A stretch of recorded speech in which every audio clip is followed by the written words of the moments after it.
Hello అండి.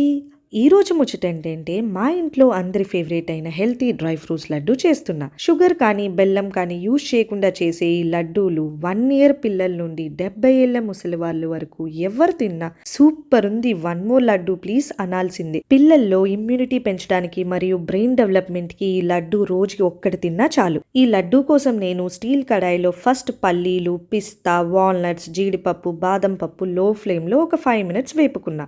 తర్వాత అందులోనే pumpkin, sunflower, watermelon, flax, sesame seeds వేసి ఇంకో 5 మినిట్స్ లో ఫ్లేమ్ లో ఫ్రై చేశా. ఇప్పుడు ఇది చల్లారనిచ్చి మిక్సీలో పౌడర్ లా గ్రైండ్ చేసుకున్నా. అదే కడాయిలో ఒక స్పూన్ నెయ్యి తీసుకొని లో ఫ్లేమ్ లో ఒక 2 మినిట్స్ డేట్స్ అండ్ అంజీర్ ఫ్రై చేసుకున్నా. అది కూడా చల్లారనిచ్చి మిక్సీలో ఉన్న పౌడర్ కి యాడ్ చేసి మళ్ళీ గ్రైండ్ చేస్తే పేస్ట్ లాగా అవుతుంది. అది లడ్డూలా చుట్టుకోవడమే. ఈజీగా tasty and healthy laddoos ready అయిపోయినట్లే. వీడియో నచ్చితే ఒక లైక్ చేసి ఛానల్ ని సబ్స్క్రైబ్ చేసుకోండి.